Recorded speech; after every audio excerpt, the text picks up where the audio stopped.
இந்த ஸலவாத்துடைய அர்த்தம் என்ன என்று கேட்டால், நபிகள் நாயகம் ஸல்லல்லாஹு அலைஹி வஸல்லம் அவங்களுக்காக அல்லாஹ்விடத்தில் நாம் துஆ செய்வது.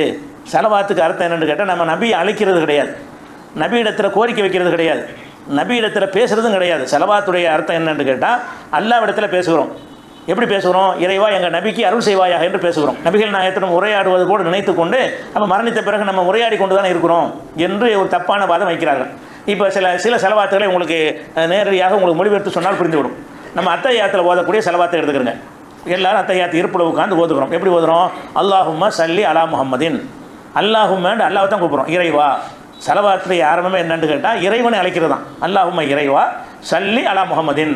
முகம்மதுக்கு நீ அருள் புரிவாயாக, எங்கள் முகமது நபிக்கு நீ அருள் புரிவாயாக. அலா ஆலி முஹம்மதின். முகமது அவருடைய குடும்பத்தாருக்கும் நீ அருள் புரிவாயாக. கமா சல்லைத்து அலா இப்ராஹிம். இப்ராஹிம் நபிக்கு நீ அருள் புரிந்தது போல அருள் புரிவாயாக. அலா ஆலி இப்ராஹிம். இப்ராஹிமுடைய குடும்பத்தாருக்கு நீ அருள் புரிந்தது போல எங்கள் நபி முகமது நபிக்கு அருள் புரிவாயாக. இதில் ரசூல்லா அழைக்கிறதா வருதா? ரசூல் ஸல்லல்லாஹு அலைஹி வஸல்லம் நமக்கு என்ன கற்றுத்தர்றாங்கன்னு கேட்டால், நான் மரணித்த பிறகு நான் உங்களுக்கு ஒன்றும் செய்ய இயலாது, உசுரோடு இருக்கிற நீங்கள் தான் எனக்கு ஏதாவது செய்ய முடியும். அதான் எனக்கு அர்த்தம். நான் மரணித்த பிறகு உங்களுக்கு துவா செய்வதோ உங்களுக்கு உதவி செய்வதோ இயலாது. ஆனால் நான் மரணித்த பிறகு நீங்கள் உயிரோடு இருக்கிறீர்கள், வாழ்கிற மக்கள் உயிரோடு இருக்கிறீங்க, நீங்கள் என்ன செய்யலாம்னு கேட்டால், எனக்கு அப்படி அல்லாட்ட துவா செய்யலாம், எனக்கு அப்படி அல்லாட்ட நீங்கள் துவா செய்யுங்க. நம்மிடத்தில் துவாவை கேட்குறாங்க. ரசூல் ஸல்லல்லாஹு அலைஹி வஸல்லம் அவர்கள் நம்மிடத்தில் எனக்காக நீங்கள் துவா செய்யுங்கன்னு கேட்குறாங்க. அதுதான் அந்த ஸலவாத்துடைய அர்த்தம். நம்ம தொழுகையில் ஓதக்கூடிய ஸலவாத்துக்கு அர்த்தம் என்னன்னு கேட்டால், இறைவா முகமது நபிக்கு நீ அருள் புரிவாயாக. அப்போ அதில் என்ன வழங்குறது? நம்ம ரசூல்லாட்ட நம்ம துவா செய்து வந்து அவங்க மேலே வந்துடுறாங்க. நம்ம ரசூல்லாவுக்கு துவா செஞ்சால் என்ன அர்த்தமாகுது? மரணித்த பிறகு நமக்கு இயன்றது கூட அவங்களுக்கு இயலன்னு அர்த்தம். மரணித்த பிறகு நமக்கு துவா செய்ய இயலும், ரசூல்லாவுக்கு துவா செய்ய இயலாது. எல்லா செயல்பாடும் முடிந்து போய் விடுகிறது. அப்போ அதனால ரசூல்லா என்ன செய்கிறாங்கன்னு கேட்டால், எனக்காக நீங்கள் வந்து ஸலவாத்து சொல்லுங்கள்.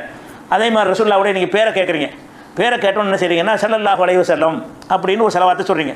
அதுக்கு என்ன அர்த்தம்? ஸல்லல்லாஹு அல்லாஹ் அருள் புரிவானாக, அலைஹி அவருக்கு அருள் புரிவானாக. ஸல்லல்லாஹு அலைஹி வஸல்லத்துக்கு அர்த்தம் என்னன்னு கேட்டால், அல்லாஹ் அவருக்கு அவர் பேரை கேட்டீங்கல்ல முகமதுன்னு சொல்லிட்டாங்க, நீங்கள் என்ன செய்யணும்? ஸல்லல்லாஹு அலைஹி வஸல்லம்னு சொல்லணும். நானே பேசும்போது முகமது ஸல்லல்லாஹு அலைஹி வஸல்லம்னு சொல்கிறேன், அல்லது நபிகள் நாயகம் ஸல்லல்லாஹு அலைஹி வஸல்லம்னு சொல்கிறோம். இப்போ ஸல்லல்லாஹு அலைஹி வஸல்லம்னு ஷார்ட்டாக ஒரு ஸலவாத்தை சொல்கிறோம். இதுக்கு என்ன அர்த்தம்? நபி அழைக்கிற அர்த்தம் கிடையாது, நபியை கூப்பிட்ற அர்த்தம் கிடையாது. இறைவன் அவருக்கு அருள் புரிவானாக.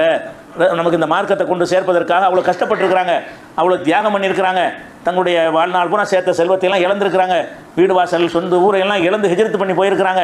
இவ்வளவு சிரமங்களை தாங்கி இந்த மார்க்கத்தை நம்ம இடத்த கொண்டு சேர்த்ததற்காக நம்ம நன்றி கடனாக என்ன செய்கிறோம்? அவங்களுக்கு துவா செய்கிறோம். இறைவா எங்களுடைய முகமது நபிக்கு நீ அருள் புரிவாயாக. இதுதான் அந்த ஸல்லல்லாஹு அலைஹி வஸல்லம் என்பதற்கு அர்த்தமாக இருக்கிறது.